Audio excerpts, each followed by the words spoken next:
Esto es Málaga Value, tu podcast de finanzas e inversión. Episodio 21.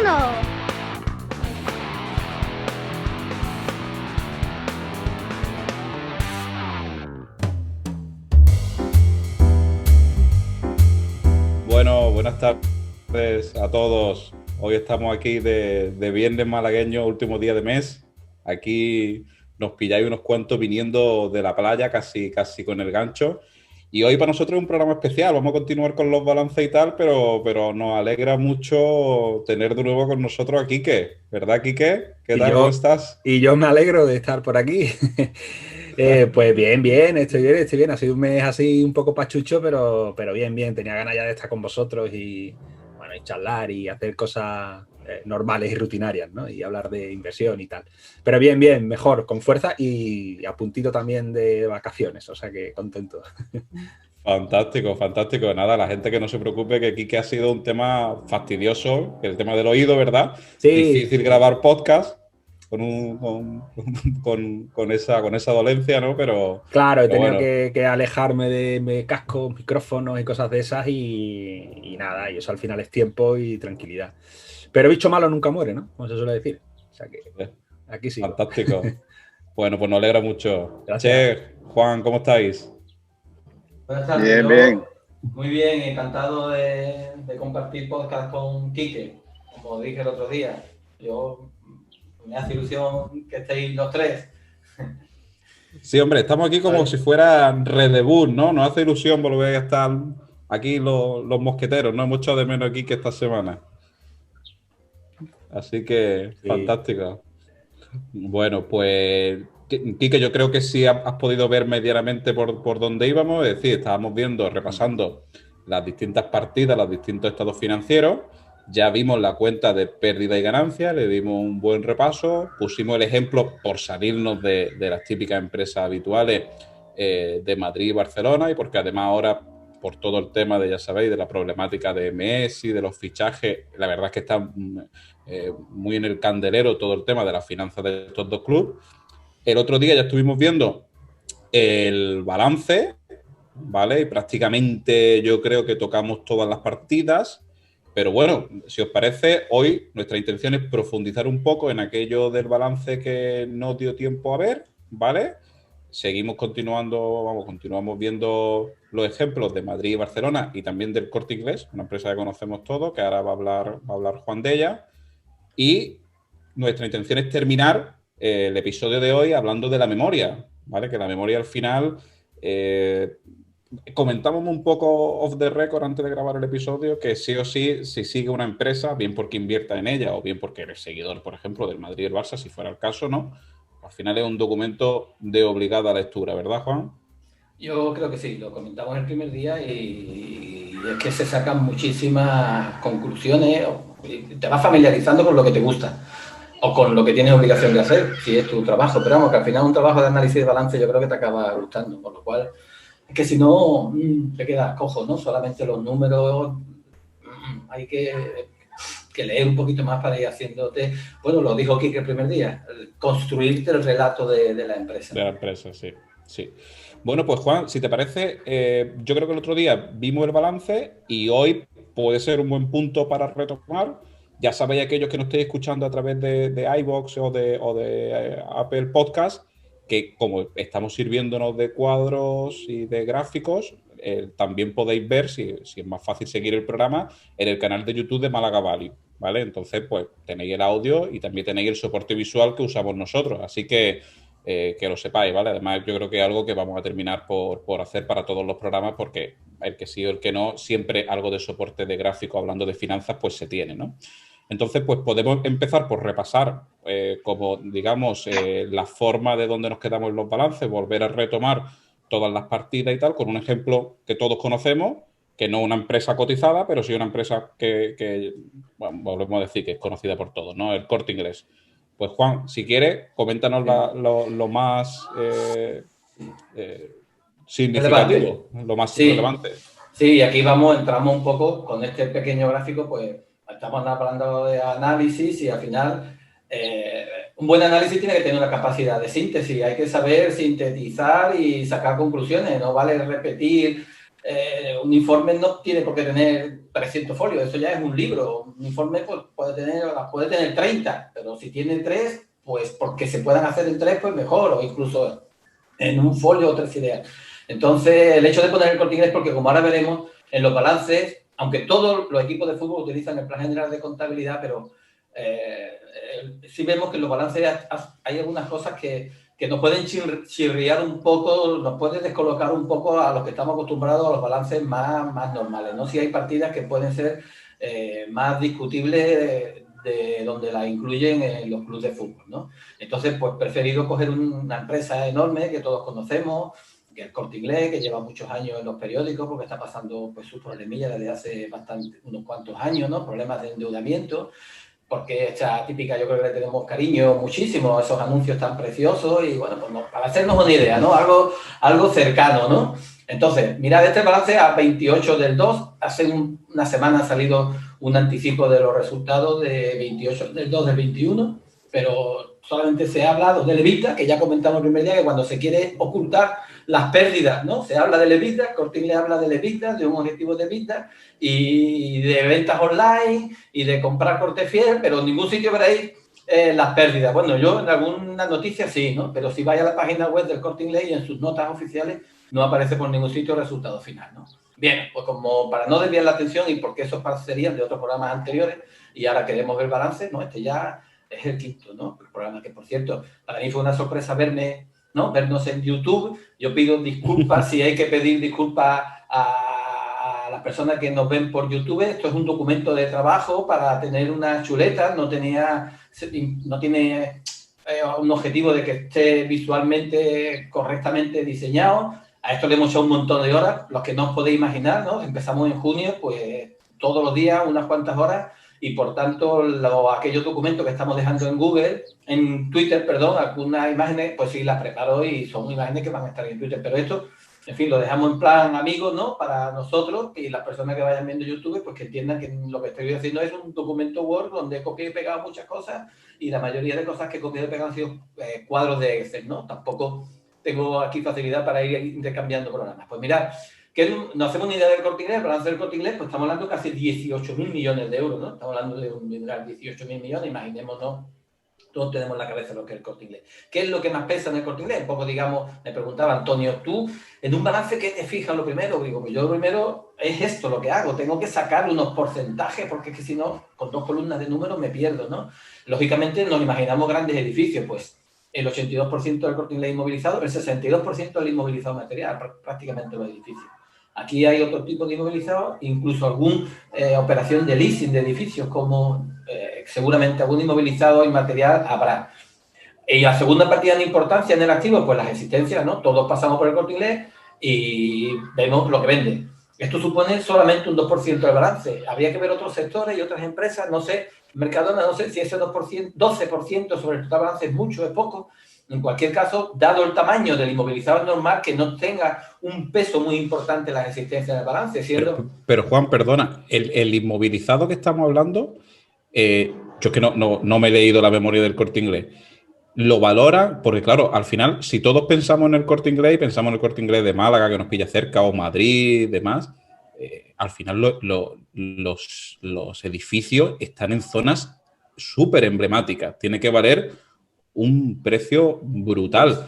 Eso en la memoria hace mención, si eso está valorado a valor de mercado actual, a precio Es que claro, ahí sí que el Corte Inglés puede, a la hora de, bueno, pues por ejemplo, enjuagar pérdida, oye, pensar en vender parte de su inmovilizado.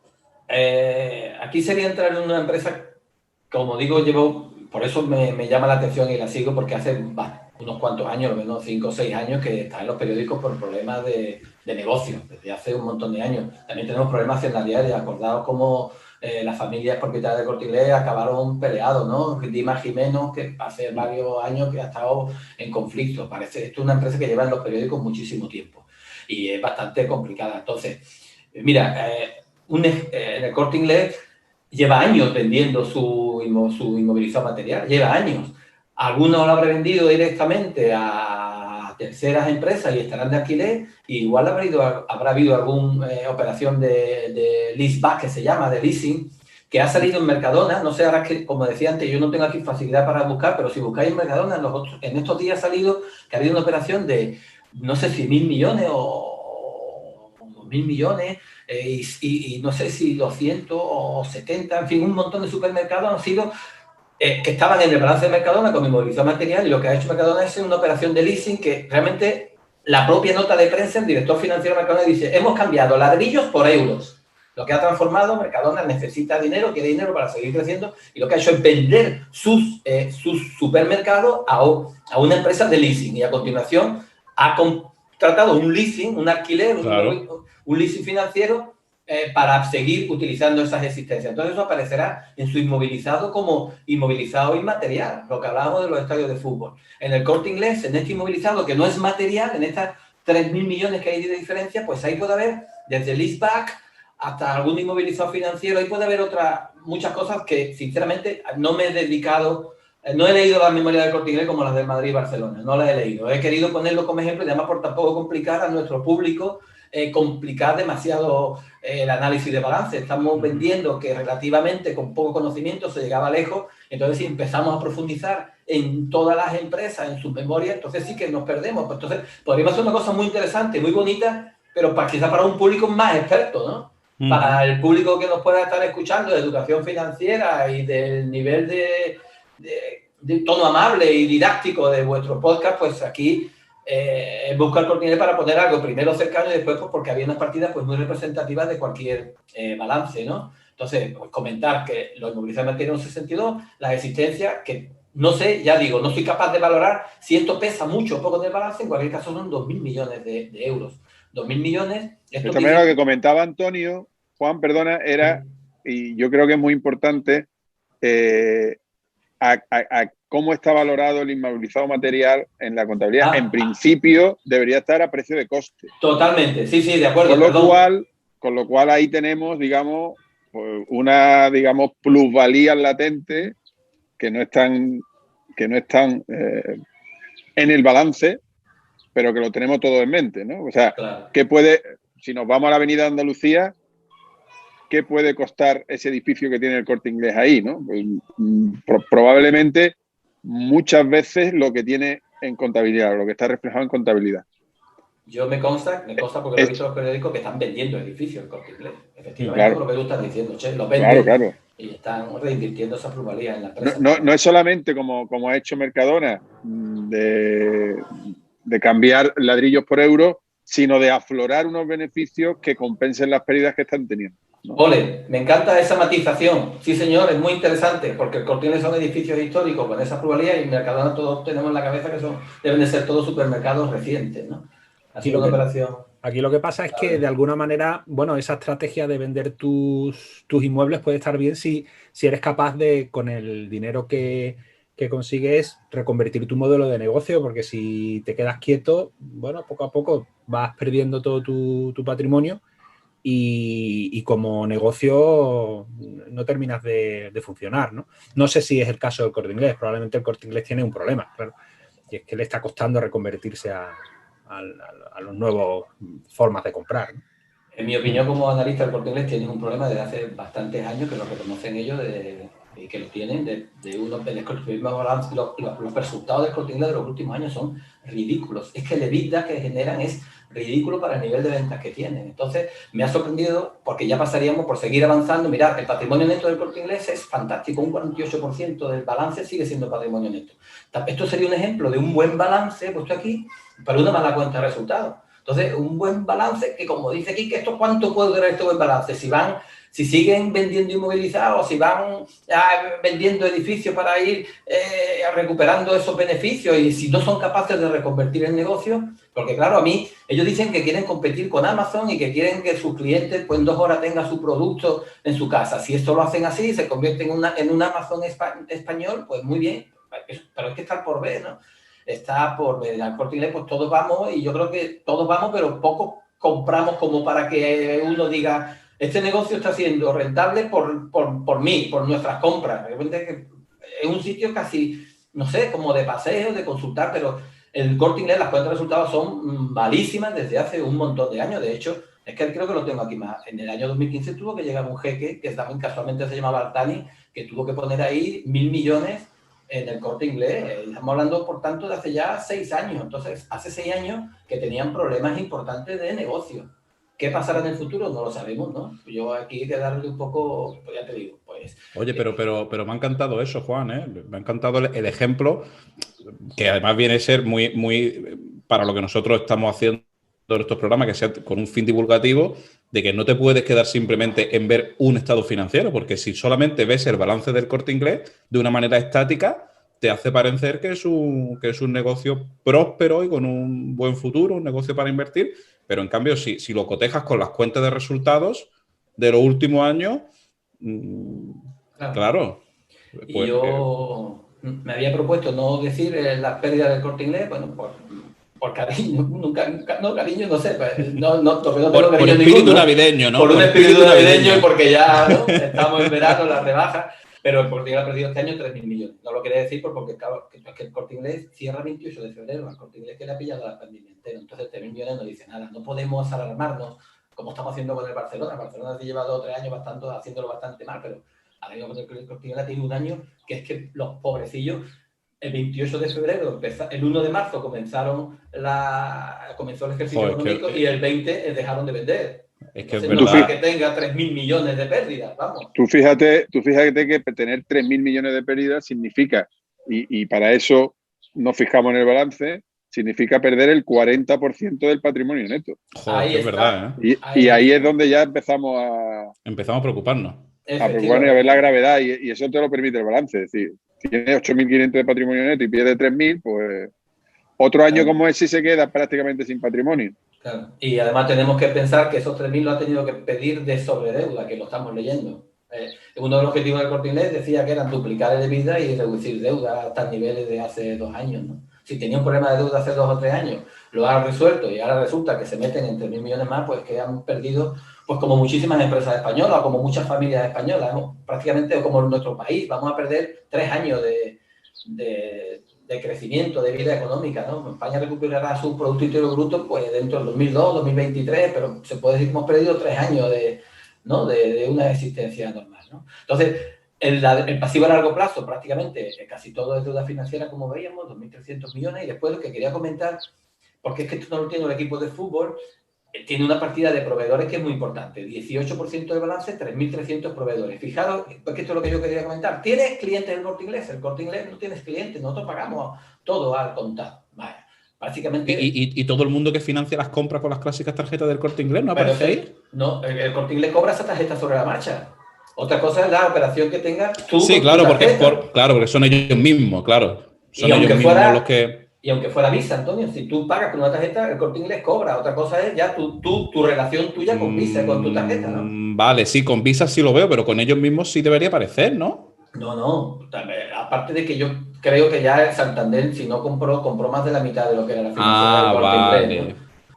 Es verdad que si fuera un consolidado igual sí, ¿no? Pero no aparece el cliente por esta razón. Y con Mercadona, pues lo mismo, ¿no? Que paguemos con tarjeta. El Corte Inglés vende al contado, ¿no? Siempre. Fijaros que esto es muy típico de empresas comerciales. Los proveedores son 3.000 millones, la existencia 2.000. ¿Qué nos está diciendo esto? Estamos analizando balance, estamos dando una idea de cómo analizar los balances. Pues fijaros que el Corte Inglés vende antes de pagar a proveedores. ¿Cómo se financia un supermercado, una gran empresa comercial? Pues básicamente, si lo hacen bien, se financian con proveedores. No tienen que acudir a bancos, ¿no? Y después generalmente pues tiene un fondo de maniobra negativo que todos los manuales dicen que eso es un peligro, pero que hay empresas que sobreviven con fondo de maniobra negativo. ¿Por qué? Pues porque ellos tienen mucho dinero en caja. Si dejaran el dinero en caja, el fondo de maniobra sería positivo, porque del activo circulante aparecería la caja y por tanto el activo circulante sería mayor que el pasivo circulante. Pero si yo tengo dinero en caja, no lo meto, no lo dejo en caja, lo subo al inmovilizado, sigo invirtiendo, con lo cual voy a generar un fondo de maniobra negativo, que esto, un ejemplo práctico, pues fijaros qué quiere decir esto, que yo debo a proveedores 3.000 millones, tengo 2.000 millones en existencia, voy y además no tengo clientes, ¿no? Fíjate una cosa que algo que yo suelo comentar en mis cursos de matemáticas financieras, que cuando los históricos hacíamos hipotecas 18%, no sé si sabéis, el tipo de interés estaba, pues eso, el 16, 18%. Imaginaros una empresa como esta que tiene el 18% de proveedores, es decir, que se está financiando a un 18%. La rentabilidad muchas veces financiera del Corte Inglés o la rentabilidad financiera de Carrefour era mayor que la rentabilidad por la diferencia de precio entre lo que compraban y vendían. Imaginaros toda la existencia del Corte Inglés, todas financiadas por los proveedores y cobradas al contado. Bueno, pues es una diferencia bestial, ¿no? Le daba una rentabilidad financiera muy importante. Muchas veces mayor que la rentabilidad normal. Correcto. Por eso he puesto, aquí tenía un poco mi chuletita, ¿no? Lo que quería comentar, ¿no? Que lo he comentado al final, eso no viene nada. Por eso quería comentar un poco el tema del Corte Inglés. Antes del COVID, pues, los resultados malos, ¿no? El Corte Inglés fue valorado en 10.000 millones en 2015, antes de la aportación de 1.000 tal, y que fueron 1.000 en préstamos, pero eran convertibles en acciones. El hombre ejecutó sus acciones. Y bueno, en la noticia de esta semana, el Corte Inglés se lanza a por 1.500 millones de beneficio operativo para salir a bolsa. Que yo la pregunta que os haría a vosotros, yo no compraba, si sale el Corte Inglés a bolsa, ¿a cuánto va a salir? Lo valoraban en 10.000 millones en 2015, ¿cuánto vale el Corte Inglés contablemente hoy con pérdida de 3.000? Aquí teníamos 8.000 menos 3, 5.000.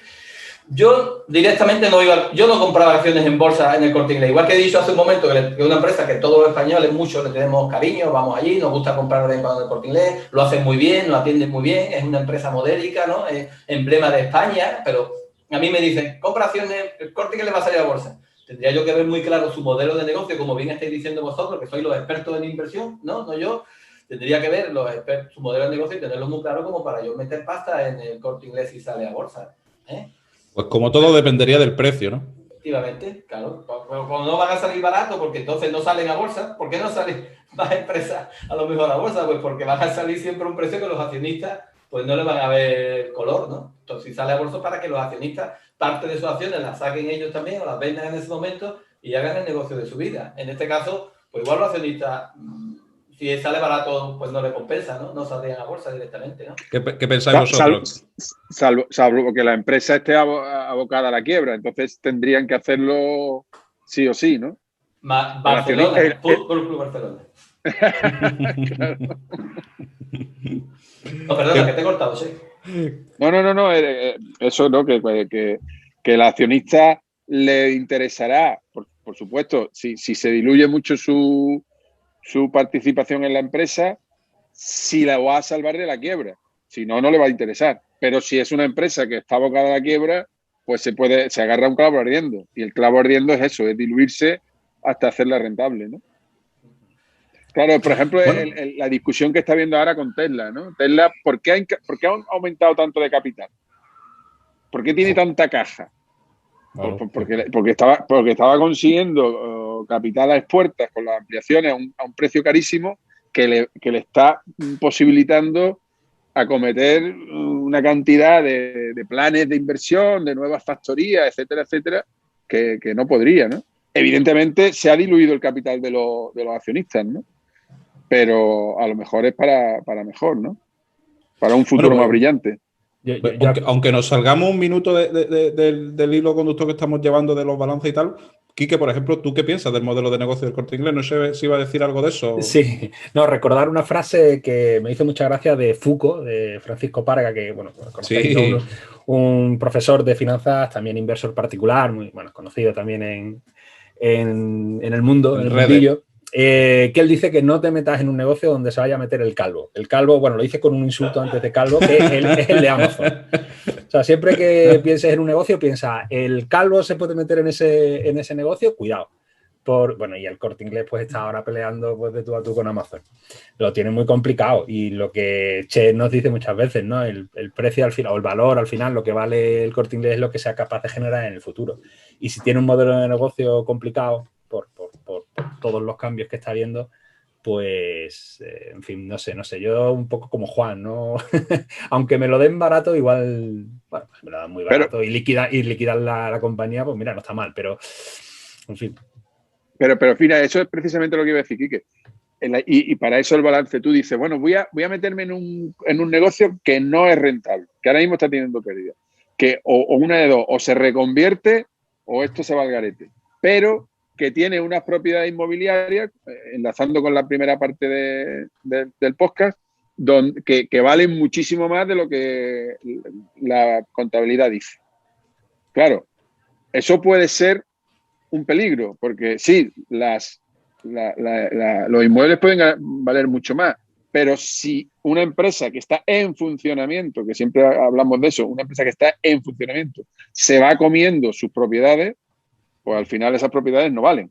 Entonces, al final, o reconvierte el negocio o reconvierte el negocio, porque salvo que vaya a la liquidación, ¿no? Salvo que vaya a liquidación. Pero una empresa en funcionamiento que esté perdiendo dinero, lo que va es, pues eso, como hemos visto, el patrimonio neto, un 40% en un año, por mucho que se hayan revalorizado los inmuebles, si te lo estás comiendo año a año, pues al final te quedas sin nada, ¿no? Y yo que estoy hablando del patrimonio neto, precisamente venía a decir eso, que no sé si Juan lo iba a señalar, que estaba con la diapositiva.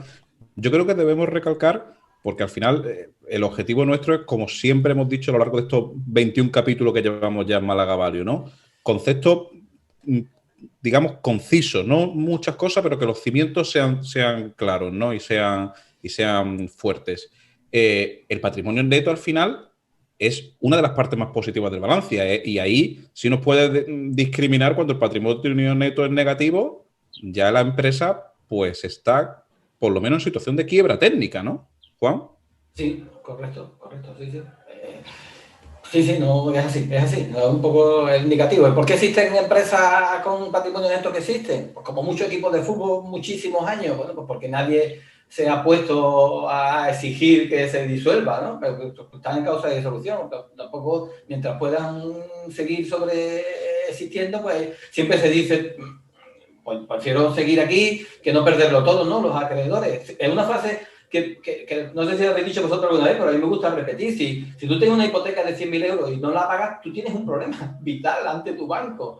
Pero si en vez de 100.000 euros, tú lo que tienes son 100 millones de euros de deuda, el problema es del banco.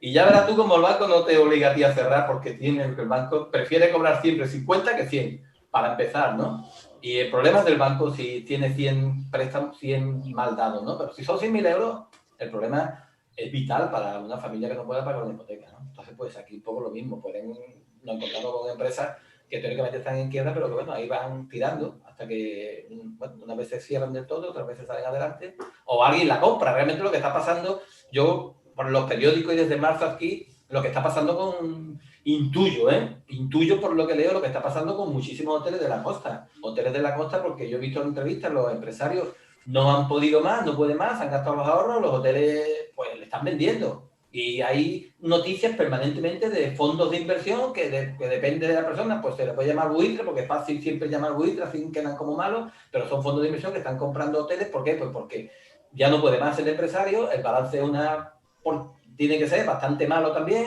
súper endeudado, pocos recursos propios, y al final la empresa no ha quebrado, simplemente ha venido alguien y la ha comprado, ¿no? Entonces, aquí ya casi que le voy a enlazar con un negocio que lleva desde los años 90, desde que yo era jovencillo, con problemas de rentabilidad, ¿no? Los concesionarios de coches. A la hora de analizar un balance. Bueno, un concesionario de coches, yo distribuyo las partidas en porcentaje. Pues ya no hablamos de un edificio, no hablamos de un banco en el zaragozano para los malagueños, ¿no? No hablamos de un banco en la calle Hilario de Málaga, ni hablamos del Corte Inglés en la avenida Andalucía, ¿no? O en la Gran Vía de Madrid. Estamos hablando de una nave en un polígono. Pues las existencias de un concesionario tienen que ser altas. ¿Qué peso tendrá en el balance? Pues igual más de ese 12%. Igual pesan mucho más las existencias de coches en un concesionario, en una nave, que en otro tipo de negocio. Pero, ¿y si la nave está alquilada? Que esto era un caso real que vi de un amigo mío, pues porque tenía un balance. Digo, a mi amigo, Paco, ¿cómo tu empresa así que esto no gana dinero? Me acuerdo de los talleres como rentabilidad. Yo he leído en el periódico y porque estoy intentando en este podcast utilizar lo que conozco por los periódicos, no lo que haya podido conocer, ¿no? Confidencialmente por mi trabajo. Pues hace 2 o 3 semanas, ¿no? Los talleres como vías de los concesionarios de hace un montón de años, como ganar dinero porque no lo ganan vendiendo coches. Pues en este negocio, claro, la nave era alquilada del dueño, una empresa familiar era de un dueño. El negocio era una auténtica... contablemente no valía nada, tampoco tenía deuda. Y las cuentas de resultados muy pobre. ¿Dónde estaba el negocio del dueño? Pues que la nave era suya. Pues cobraba regularmente su alquiler. Es que el empresario ni siquiera cobraba un sueldo en este caso, ¿no? Pero cobraba su alquiler. Sí. Bueno, pues a la hora de analizar balance es lo que decía mi media, tienes que preguntarte, tienes que con la experiencia te vas preguntando cosas y no cortarte un pelo a la hora de preguntar, porque si no puedes sacar conclusiones equivocadas. Lo que ha dicho Antonio, yo veo un balance estático de Corte Inglés y digo, fantástico. No, vamos a preguntar, ¿no? Y vamos a mirar cosas atrás. Entonces, por seguir adelante, pues mira, aquí tenemos los balances de la Liga, el peso del patrimonio neto de los 18 clubes, que no son Madrid y Barcelona, un 26%. Bueno, es bajo, pero no está mal. Yo pensaba que iban a estar más bajos. En el Real Madrid, pues pensaba que iba a estar más bajo. Me sorprende este 37% en 2020. Barcelona ya tenía un 2%. Tiene un 2% de patrimonio neto que tiene un 98% de deuda en el balance. Aquí está la estructura, como veis, muy parecido a los activos de todos los equipos. Activos no corrientes, 75, 74, 72. Vemos, los balances son muy parecidos, pero los pasivos ya cada uno es de su padre y de su madre. Entonces, pues aquí el Barcelona y fijaros que el Barcelona y el Madrid pues tienen una estructura mucho menos deuda que lo que el Barcelona, ¿no? Y esto sin contar esos 300 millones que todo el mundo dice que has perdido en este año 2021. Cuando al club le quita a Barcelona, cada vez más balance, 300 millones, pues esto está ya en negativo y en una cifra importante. Ahí la gran diferencia, Juan, parece que son los pasivos corrientes, ¿no? El Barcelona se dispara ahí de una manera... Es que porque el resto es todo muy parecido. Es verdad. Pero es el pasivo corriente el que se lo carga todo. La deuda corto. Me encanta que me lo digas. Sí, señor. Che, se me había olvidado. Sabía que se me olvidaba algo. Tienes toda la razón del mundo. Además que me ha sorprendido, ahora lo veremos, leyendo la memoria, me ha sorprendido la cantidad de deuda que Barcelona hizo en este último año. Y cuando digo el último año, es el que tenemos datos, junio de 2020, a un año. Digo, pero coño, que te estás pidiendo 80 millones a un año, ¿no? O estás muy mal, o no te prestan más, o te habrás dado unas garantías ahí para un año. A mí me ha sorprendido, y claro, efectivamente, esto es 66, es disparatado. Sobre todo cuando tiene un 2%, que me encanta. Precisamente para esto, ¿no? Venía bien para los que nos estén escuchando del podcast que tenemos delante los grafiquitos preparados, ¿no? Sí, pero fijaros que está la noticia de que la noticia habían dicho que había refinanciado la deuda a corto a deuda a largo, 540 millones, y yo lo que estoy leyendo no es tanto que esté refinanciado. De hecho, ayer se publicó el Barcelona, antes de ayer, publicó el Barcelona en Twitter que esa refinanciación la habían calificado como triple B negativo, y a mí me extrañó que desde la cuenta oficial de Twitter del Barcelona lo pusieran como algo a destacar. Se ve que lo que a mí me extrañó, alguien le diría, oye, esto no es para sacar pecho, porque ese tweet ya lo han borrado, ¿vale? Con la triple B negativo. Sí, pero es que Goldman Sachs, que es al final el que se va a quedar con el Barcelona, porque es que es brutal, no es que le haya refinanciado, es que está buscando gente que le refinancie, que es jodido, ¿eh? Yo de verdad que lo tienes muy jodido. Y oye, y estoy viendo que tú lo estás poniendo y no lo habíamos preparado. Yo creo que tú habías pensado lo mismo, ¿no? Yo, aunque me quiero centrar en balance, pero estoy aprendiendo de vosotros. Si vosotros me lo permitís y vamos despacito, pues vamos despacito. Y si los oyentes esto les resulta atractivo, pues vamos despacito. Menos mal que tú estás aprendiendo de nosotros, ¿eh? No quería meterme yo, no quería meterme yo en cosas de cuenta de resultados, pero se me ha ocurrido una cosa hablando del Corte Inglés. Mira, las informaciones no me fío de lo que me cuenta el Fútbol Club Barcelona.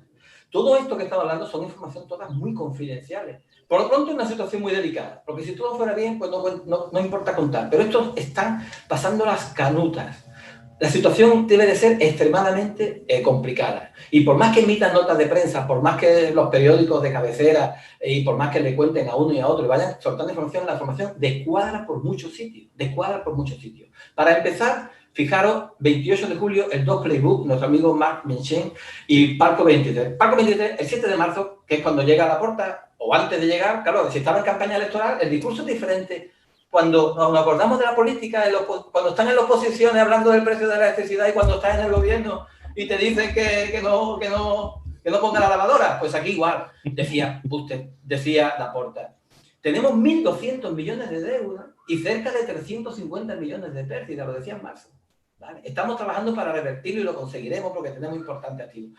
1.200 millones. Cuando quiere, ahora con esto que se le va la boca porque está en campaña electoral, creo que recordar que la campaña electoral ya, la cifra neta, una vez que está en el poder, ya es 815, 400, ya están dando cifras que no cuadran. Y no cuadra por lo siguiente.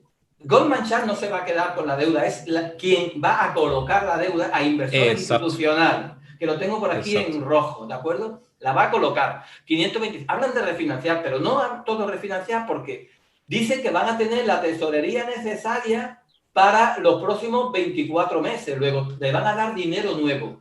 Estamos hablando de los 1.000 millones que decía, ahora veremos el balance. 500 millones no es refinanciar toda la deuda, es una parte de la deuda. A todo esto, fíjate que Barcelona aspira a 820 millones más para el Espai Barça. No veo todo mal aquí. Hay una cosa que me gusta, quizás por deformación profesional. Hombre, el exconsejero delegado del Banco Sabadell, Jaume Guardiola, es el nuevo presidente de la Comisión Económica de Barcelona. Ese hombre de esto sabe, ¿no? Entonces estará peleando a muerte. Bueno, igual que el consejero de Economía era el primer presidente de la Comisión Económica del Fútbol Club Barcelona. Pero aquí no nos cuadran, no nos salen las cuentas. Si acaso cuando veamos el balance, quedémonos con estas cifras, ¿no? Hay cosas que no me acaban de cuadrar y como esto es algo que se filtra desde dentro para tranquilizar a los mercados, tranquilizar a la afición y a la prensa, por supuesto, ¿no? Y a la afición, pues, yo tengo que ver esto más adelante. Y os digo una cosa, más adelante veremos las cuentas a 30 de junio de 2021. Todos estos movimientos de Laporta no los vamos a conocer. Como mucho, cuando llegue enero veremos el tope salarial que le asigna. Bueno, en septiembre veremos el tope salarial y lo compararemos con el del año pasado. Pero toda esta refinanciación de este ejercicio que va desde 21 hasta el 30 de mayo, hasta el 30 de junio de 2022, no lo vamos a ver. Y veremos lo que nos quieran contar, ¿no? Y a ver cómo cierran las cuentas en junio de 2021, que sí, a ver qué sorpresa nos llevamos, porque ya no llevábamos sorpresas cuando las cerraron en 2020, ¿no? Y comparábamos un presupuesto de prácticamente beneficio a un presupuesto de unas pérdidas bestiales, ¿no? La necesidad de un modelo por ir avanzando.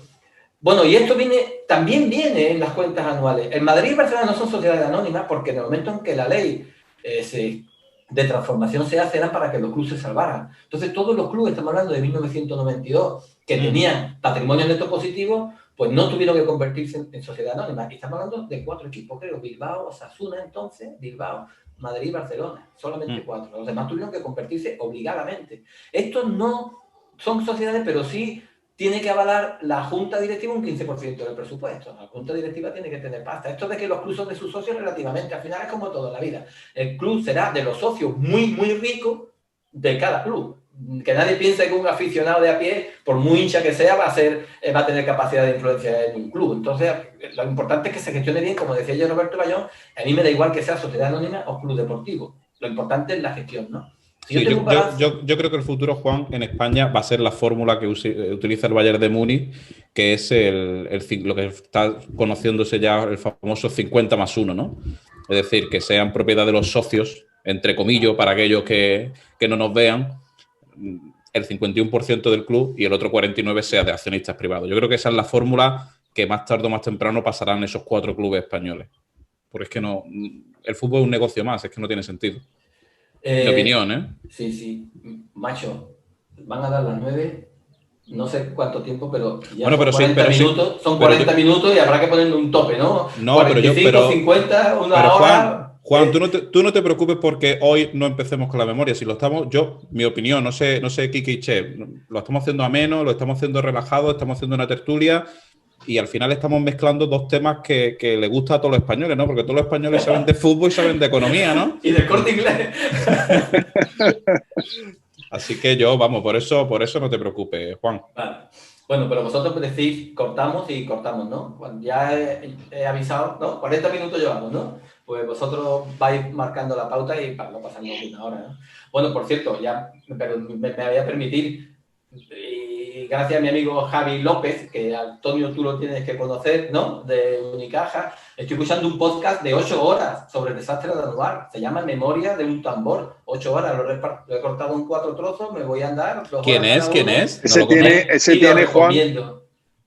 Ese tiene un episodio, Juan, de la Guerra Civil que no hay que perdérselo. Son 4 horas 20 minutos, me parece. Pues lo aconsejo porque además te pone los cortes de los audios de cómo se llega a la Guerra Civil. Sí, está por cierto, antes de que prohíban cualquier versión en contra de lo que digan los políticos, ¿no? Los políticos que están ahora en el poder, ¿no? Que nos van a decir cómo tenemos que pensar y tal. Pero este hombre que lo hace muy imparcial y lo hace acudiendo a los audios de las personas que estaban en ese momento. Es impresionante, impresionante. Sí. Por eso yo... Memorias de un tambor. Efectivamente, yo con esto de anual, que no sabía nada, estoy aprendiendo mucho, 8 horas, y ahora lo decía desde el podcast del principio. No sé lo que voy a durar, voy a estar cabo que haga falta, lo va repitiendo el muchacho, es genial. No sé lo que haga falta, y sigo, bueno, no importa, llevo 3 horas, 4, que voy a seguir adelante, lo que haga falta, la llegar hasta 8 horas. Bueno, esto todo no es, ahora estamos en verano, nos podemos permitir el lujo de oír cosillas. Mira, la necesidad de tener un modelo. Esto es un balance normal, todavía lo veo hasta clarito. Aquí es muy difícil sacar conclusiones. Vemos 2 columnas de números, en este caso las notas a las que tenemos que acudir en las memorias anuales. Tú ayer, Antonio, me preguntabas una cosa por Twitter y me fui a las memorias y a las notas. Y además con la fatalidad de que se lea al revés que leemos nosotros. La primera columna de 2020, la segunda de 2019, es decir, ni siquiera las cifras están en un orden que tú intuitivamente puedas opinar. Entonces lo que hay que hacer es pasar los balances a unos modelos que no hoja de cálculo simplemente, resumiendo partidas y te vas familiarizando con ellos, donde tenemos los porcentajes, todo esto ya son ratios. Esto cuando nos estamos anticipando a la sesión de ratio, pero esto no dejan de ser ratio. Y después una tercera columna pues para ver las variaciones. Mi opinión muy particular, y estamos familiarizados con la cuenta de resultados, yo las variaciones de un año a otro utilizo el porcentaje porque es mucho más fácil. ¿Tú cuánto ganas más? ¿Cuánto te han subido el sueldo? Pues un 5%, ¿no? Y sin embargo, cuando hablamos de balance, aunque hay veces que utilizo los porcentajes, porque es necesario utilizar los porcentajes, pero prefiero hablar en euros para ver una especie de dónde, me vuelvo a lo que decía Che, de dónde ha salido la pasta, el balance ha crecido, de dónde ha salido la pasta y a dónde ha ido y cuánta pasta, ¿no? Entonces, aquí en el Fútbol Club Barcelona, por empezar, y ya lo he ordenado, 19 a la izquierda, 20 a la derecha, pues el balance crece 115 millones, no da pie a muchos comentarios, excepto que, por eso he puesto el contenido, porque aquí hay partidas que están dentro, el fútbol utiliza, por ejemplo, tratan a los clubes de fútbol como entidades, las deudas por traspaso las meten en deuda financiera, que no tendría que ser así, pero bueno, igual sí es así. ¿Por qué? Porque está claro que gracias al control económico de la liga, tú cuando vendes a un club, ese club te paga sí o sí, porque si no te paga no puedes escribir futbolista. Competitivamente es como si tuvieras un banco, es una deuda financiera, ¿no? En el activo, tanto en el activo como en el pasivo. Pues, sin entrar en muchos detalles, pues, ¿dónde crece el balance en 2020 en Barcelona? Pues creció 115 millones. ¿Y dónde lo invirtió? Pues lo invirtió, la mayoría lo invirtió en inmovilizado, en fichajes de jugadores, ¿no? También está en un proceso de inversión en inmovilizado material, ellos con el Spy Barça que se llama, y en Madrid, aquí paso a la derecha en Madrid, 74 millones, el Madrid que creció su balance, su activo 296, ¿dónde creció? Creció en Madrid en una partida muy importante en futbolistas, ¿no? Entonces digamos que yo, las principales opiniones que yo puedo sacar, veo los porcentajes, no han cambiado mucho de un sitio a otro en el activo, ya lo vimos también, porque el activo de un año a otro no tiene que cambiar. Si hay algo que cambia, hay que preguntar, ¿y esto por qué ha pasado? Es que tú hay que preguntarlo, no te puedes hacer reflexiones tú solo, ¿no? O con tu ordenador. Pregunta qué ha pasado en el activo del balance para que haya habido un cambio significativo, ¿no? Y lo mismo en el pasivo. Qué bajada de patrimonio neto, más brutal, ¿eh? Uf. Claro, el patrimonio neto, efectivamente, es porque en el patrimonio neto de final de año, y casi me remontaría a la partida doble del otro día, las pérdidas van a patrimonio neto. ¿Que vas ganando? Pues vas incrementando tu patrimonio neto. ¿Que vas perdiendo? Pues se va chupando tu patrimonio neto. En el caso del Barcelona, estas pérdidas de 97 millones, que eran inesperadas, no presupuestadas, pues le he comido el patrimonio neto y pasa de 132 y un 10% que dejaba, que ya era bastante poquita cosa, pero ya se queda en el 2. Si ahora le quitamos 350 millones, ¿qué pasa aquí? Es la diferencia con el Madrid. Tiene 500 millones de patrimonio neto, un 37% del balance. El Madrid con este patrimonio, con este balance, gasta en fichaje pues una pasta también y, bueno, al final sus cuentas las consigue equilibrar. ¿Y cómo ha financiado el Madrid esto dinero? Pues lo ha financiado con deuda a largo plazo. El Madrid se ha endeudado mucho y me sorprendió lo mucho que se endeudó el Madrid en el año 2020. Bueno, pero es por el estadio, ¿no? el estadio solamente son 90 millones, ¿eh? Ahora lo veremos. Solamente en este año habían entrado creo que 90 millones solo, ¿no?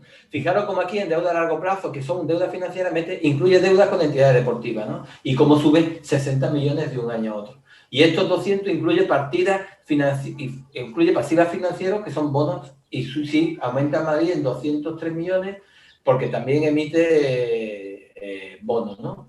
En Madrid se endeuda, mejor dicho, se endeuda. Incluye financiación, aquí también está bancos y bonos y bancos. En Madrid es una diferencia bestial. En Madrid trabaja con 5 bancos, dicen ellos, nacionales. En Barcelona trabaja con aseguradoras americanas. Y ahora Goldman Sachs para que le venda a los americanos las bonos. En Barcelona no trabaja con ningún banco nacional, por alguna razón será, ¿no? Bueno, y muchos bancos... Eso no deja de ser un signo de poderío, ¿no?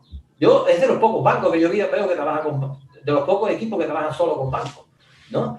Entonces, ¿cómo se comenta el balance? Pues aquí ya diría que, puesto que estamos en particularidades de fútbol, que meten las deudas con entidades deportivas, que era el principal pasivo. Sí, bueno, al final yo estoy pensando, Juan, que las deudas, el incremento de deudas de ambos clubes fue que precisamente dijeron que habían acudido a la línea del gobierno ICO-COVID.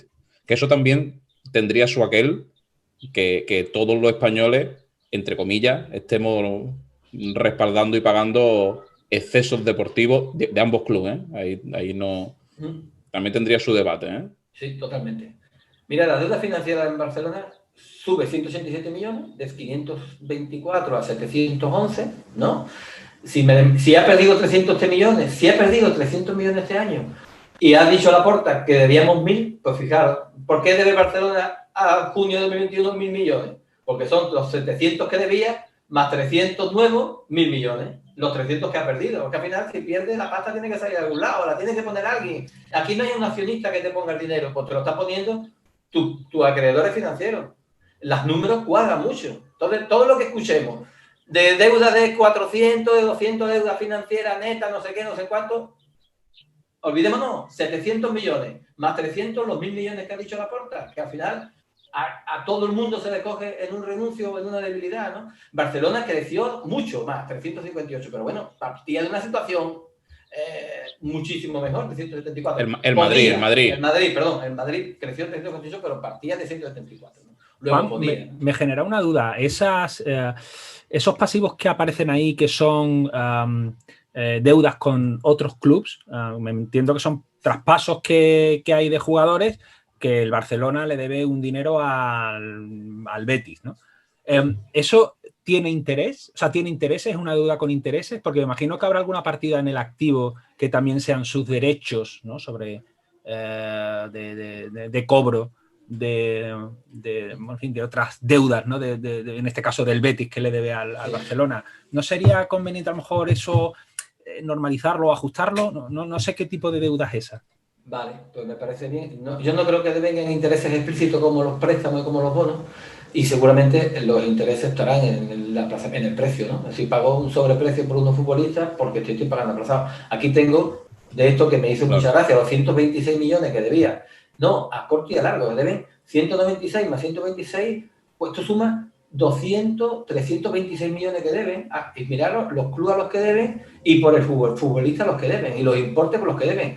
Por Coutinho debe, 29 más 40 millones. Yo no sé quién es Coutinho porque no soy del Barça, pero estamos hablando de casi 60 y 70 millones de deuda. Oh.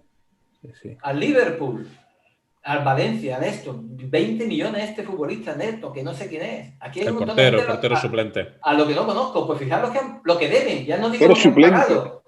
Yo no digo lo que han pagado ya. Esto es lo que debían por estos futbolistas. Oye, que se agradece esta información. Esta no la tiene el Madrid. Esto se agradece mucho. Al hilo de lo que dice. Sí, hombre, ahí la verdad es que son transparentes. Sí.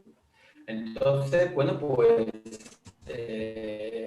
al hilo de la pregunta, intereses explícitos no generan, porque además ya con lo que están pagando más o menos saben los números de los tipos de los gastos financieros, y además tampoco lo pone en la memoria. Si no lo pone en la memoria, igual que pone en la memoria los tipos de interés de las obligaciones, pues pone no pone nada cuando habla de los futbolistas. Pues son las 9:10, 50 minutos. Yo creo que podríamos decir, la semana que viene empezamos a ver cosas sueltas que vemos en la memoria y que seguro que nos dan mucho juego para un ratito de tertulia. Pues me parece bien. Son todas estas cosas, ¿no? Y además pondré esto en limpio. Aquí los oyentes, pues no tengo aquí un cuadro hecho a mano muy feo, intentaré pasarlos de cálculo con los ratios de la liga, ¿no?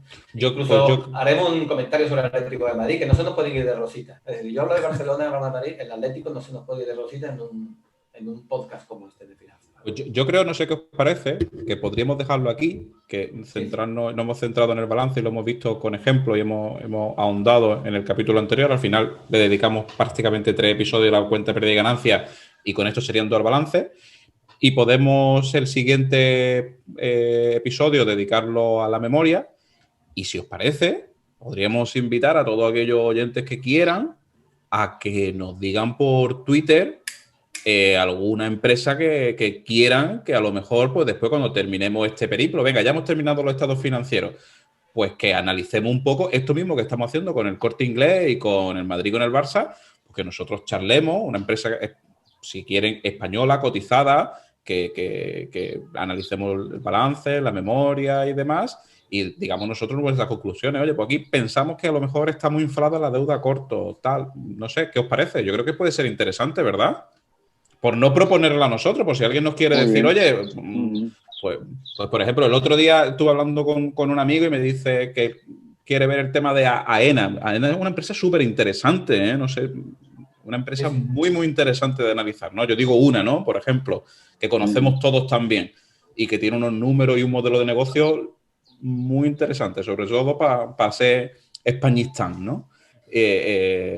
Bueno, pues oye, lo decimos en redes sociales que nos vayan proponiendo una y si hay alguna que dicen varias gente o alguna que a nosotros nos parece interesante de las que nos propongan, ¿qué os parece, Quique, Che? Sí, bueno, también podríamos, sí, me parece buena idea, o también coger otro club, a lo mejor alguno de estos ingleses, ¿no? Y echarles un Sí, hay clubes cotizados. Cotizados, exacto. Pensando en los cotizados, podría ser interesante trasladar a ver cuál es la situación de estos clubes que cotizan y si, bueno, pudiese ser una inversión interesante o no. También. Pero bueno, sí, como idea, ¿eh? Claro, muy buena idea, sí. Bueno, Quique, ¿cómo te has sentido de vuelta a los terrenos de juego? Muy bien.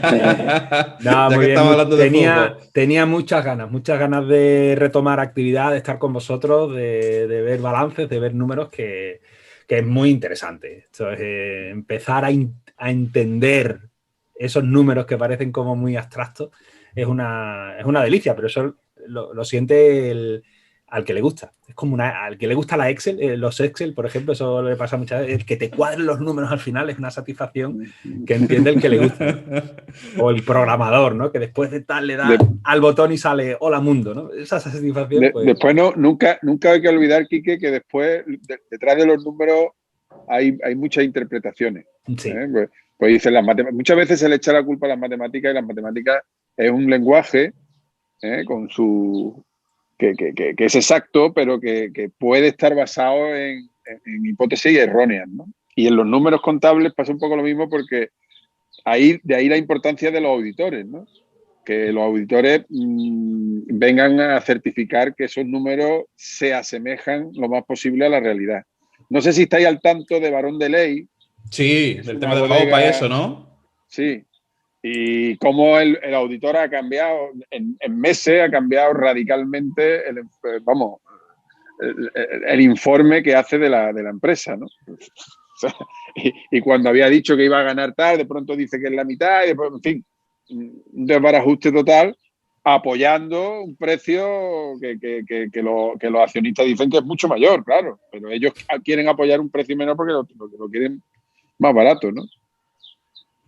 Y por eso te decía que los números están muy interesantes, pero no olvidar que detrás de los números hay gente que está haciendo números y que está intentando... Es el que pone... La Excel lo soporta todo, ¿no? Y la contabilidad creativa... Exacto. Bueno, pues y muchas veces también para eso está la memoria. Exacto. Y muchas veces interesa que los números sean mejores de lo que es la realidad de la empresa, y otras veces, como en Barón de Ley, interesa que los números sean peores que la realidad de la empresa. O sea, cuidado. O en Facebook, Che, que nos gusta a nosotros. Exacto. Por cierto, ya por comentar la jugada con Juan, ¿qué os parece? Porque ya lo hemos comentado también con los locos y tal. ¿Qué os parece el mercado con los anuncios de resultados y la reacción del mercado a esos anuncios. Es curiosísimo, ¿no? ¿No, Juan? ¿A ti qué te parece una empresa que dice que va a ganar $1 por acción y de pronto pasa a ganar 1,30? Es un 30% así. O sea, es un 30% más de lo que se pensaba el mercado que iba a ganar. Y la empresa cae en bolsa un 5%. No tengo opinión, no soy capaz de opinar, lo desconozco. Pero contablemente es raro, ¿verdad? Sí. Si tú tienes una empresa que va a ganar $1 y estás dispuesto a pagar por ella 50, cuando la empresa va a ganar 1,30, es decir, un 30% más, tú en vez de 50, hombre, no digo ya el 30% más, que sería... No, es que pagas 45, ¿no? Es una cosa... ¿Qué decís vosotros a eso? Claro, yo soy el que tengo que preguntar. ¿Y eso qué pasa? ¿Por qué pasa eso? Bueno, al fin y al cabo son movimientos de corto plazo muy especulativos y no todas las decisiones de compra-venta tienen que estar basadas en un cálculo de valor de la compañía, ¿no? Entonces, bueno, no deja de ser una... Estoy mirando Facebook, ¿no? Por ejemplo, sí, una caída testimonial.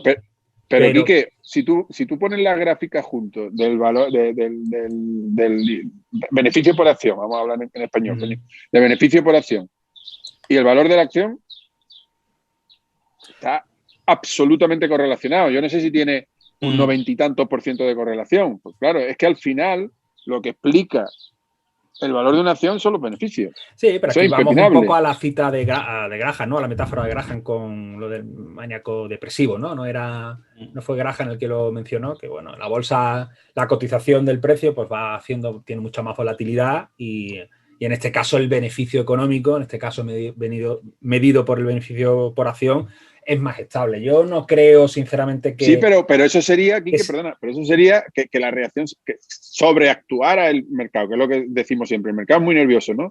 Y sobrereacciona. Es decir, que hay una noticia buena, pues sobrereacciona más todavía, que es mala, lo hace peor todavía. Es decir, los altibajos alrededor de los beneficios. Pero que, vamos, es que se cargue la estimación de beneficios y la empresa caiga.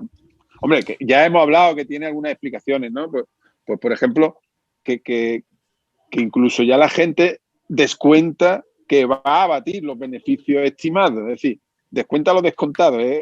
Esto ya es como la segunda derivada de la estimación de los beneficios, ¿no? Que dicen que van a tener un beneficio de 1, bueno, pues entonces descontamos que van a tener un incremento de 1,5. Entonces, como es 1,5 y resulta que es 1,30, entonces se ha quedado por debajo de la estimación de la estimación. Algo así debe ser. Yo en el caso de Facebook, fíjate que se lo achaco a que yo es que creo, sinceramente, bueno, yo lo hemos comentado muchas veces en distintos foros, que Zuckerberg es que le da susto como despertar a la bestia. Y es que presenta unos resultados de la hostia y después el tío sale y dice que bueno, pero que él prevé que se estanque el número de usuarios en los siguientes trimestres y que las ventas no sigan creciendo a este ritmo y tal, pero es decir, algo que tú dices, bueno, pero estás loco, pero ¿a qué viene tú, un CEO de una empresa, a decir, bueno, sí, mira, que yo he vendido este trimestre tanto, pero que, ojo, que yo pienso que los siguientes trimestres no van a ser buenos? Dices, bueno, claro, pero tú piensas una cosa, una empresa como Facebook, un propietario de la empresa como Zuckerberg, ¿no? A él, ¿qué más le da que esté a 300, que a 500, que a 1000? Es que él le da igual. Él sabe lo que vale. Él sabe lo que vale y a él le da igual. Sin embargo, en el caso de Tesla, no le da igual. Porque se tenía que financiar. Pero Facebook, que no se tiene que financiar, ¿qué más le da? ¿Que no hace ampliaciones de capital? ¿Qué más le da? Es más, ¿por qué lo hace? Pues porque así despierta menos problemas con las autoridades antimonopolio, con las regulaciones, etcétera, etcétera. Es decir, ¿no? Está agazapado ahí. Creo que es muy, muy, muy parecido al caso de Google. También. Google es una bomba de hacer dinero, pero que muchas veces casi como que lo tira, ¿no? En algunos, que tirarlo no es real, ¿no? Porque después le va a sacar rentabilidad, pero que lo tira en determinados proyectos que tú dices, bueno, ¿y esto? ¿Y aquí qué está haciendo con el dinero? Es que tiene tanta rentabilidad que lo está colocando. ¿Vosotros tenéis acciones de Google? Perdona que te interrumpa. ¿O vais y compraríais? Me dos preguntas. Primero, si tenéis. Segundo, ¿compraríais? Supongo que estará carísimo. Vamos, no lo sé. Yo tengo de Facebook. No está tan caro. No está tan caro. Es que eso es lo curioso, que no está tan caro. No está tan De caro. hecho, Google no. No. Y de hecho el otro día veía yo de quién era, de Mérito me parece, y ponía, fíjate, Google, creo que era Google, o no, era Facebook y Amazon, los ponía como los más baratos. Amazon, pero claro, lo ponía a 3 años y tal, ¿no? Con el crecimiento que tiene y tal, lo ponía, que Amazon siempre ha estado cara, ¿no? Pues lo ponía como los más baratos. De todas maneras, ahí ha hecho una pregunta, Juan, muy interesante, ¿no? Que es, ¿lo tenéis en... Perdón, vaya. ¿Lo tenéis en cartera? Sí, ¿lo tenéis en cartera o lo compraríais? Y el otro día lo hablábamos también. Tampoco tendría que haber tanta diferencia, porque la diferencia es psicológica.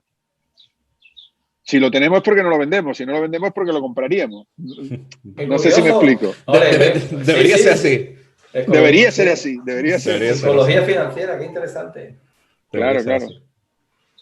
Yo, por alusión a tu pregunta, Juan, Facebook sí la tengo y Facebook seguiría comprando y Facebook me parece una empresón de la hostia con un CEO Zuckerberg, me parece un auténtico genio. Y Google, es que yo sabe lo que pasa, que cada día que me levanto tengo una perspectiva de la inversión, porque muchas veces digo, no, me centraría en Small y otras veces digo, bueno, si al final, si compras, divides todo lo que tengas en tu cartera en Facebook, Google y tal, te va a ir mal los siguientes años, es que... Mira, por ejemplo, Antonio es un caso de lo que estábamos hablando del sesgo psicológico de la inversión. Él no tiene ahora Google porque no la tiene, no la tuvo o no la compró cuando hace un tiempo no... Joder. ¿A que sí? Tanto. Y si la hubieras comprado, como me pasa a mí, ¿la mantendrías? Seguro. Claro, tú ves. Yo Google tengo clavado, tengo clavado con el botón dado y no le di cuando estaba a 1.000 euros, a $1.000. Y no le di. Y yo tengo los 1.000, yo Google veo los 1.000 en mi cabeza. Y sí. Pero sí. Pero en lo que te digo el sesgo, pero si lo hubieras dado a ese botón de 1.000 y lo tuvieras ahora 1.000, ahora está 2.700, me parece, por ahí, ahora la mantendrías. No dudaría, vamos, creo. Por lo sí, que... pero escucha, que bueno, yo como quien dice que soy un inversor de chichinabos, pero es que este mismo pensamiento mío lo dicen unos tal Warren Buffett y Charlie Munger, que dice que su mayor error de omisión en 90 y pico años que tiene es Google. Y no la compran. Claro. Y no la compran. Es que esto es... Porque nunca se ha puesto tan a tiro como se le ha puesto a Apple, porque Apple también... Sí, claro. Lo que pasa es que Apple, que ya lo hemos charlado también nosotros alguna vez, llegó un momento en que estaba a unos precios de value total y absoluto, es decir, con unos ratios buenísimos, una empresa con una proyección per y grow. Tremenda. Exactamente, era per y grow a la vez, era el chollo de los chollos. Y ahí sí se metieron, pero se metieron porque llegó a los criterios que ellos tenían, porque él decía que no se metía en temas tecnológicos, no sé si te acuerdas. Sí. Bueno, son unos trileros, tampoco se metían en aviones, después compran, después venden. Eso, la bomba, los dos vuelos son la bomba. Pregunta para el próximo episodio, porque si no os vais a enrollar, y esto es para el próximo episodio. Esto es para el próximo episodio, porque la pregunta es, Antonio, desde yo, ahora ya es que, claro, aquí entro yo ya a preguntar todas las cosas que se me ocurren. ¿Por qué Zuckerberg es un genio? ¿Qué hace de nuevo un genio? No me conteste ahora, después de la publicidad. dejamos con el caramelillo. Facebook sería un genio hace un montón de años. Mi pregunta como que no tengo Facebook, mi pregunta es que sería un genio hace mucho, porque ¿qué puede cambiar? ¿En qué puede evolucionar Facebook pues mira, más de lo que hace? Vamos a dejar ese gancho para el siguiente programa. El siguiente programa vamos a empezar a los tres diciendo por qué para cada uno, porque yo creo que coincidimos, Zuckerberg es un genio. Perfecto. Me parece bien. Ahí tenemos un gancho para que la gente esté un poco pendiente, ¿no? Ahí está dominando ya los tiempos. Y así vamos mezclando análisis con acciones, con qué invertir, dónde invertir, por qué, etcétera. Está bien, está muy bien. Bueno, familia, pues oye, un placer. Y Quique, un placer tenerte de vuelta a la manada. Igualmente, que sea ya para siempre. Claro que sí, claro que sí. Bueno, Juan, Che, un fuerte abrazo. Pues nada. Gracias. Buen fin de semana. Chao, buen fin de Gracias a semana. todos. Nos vemos. Hasta luego.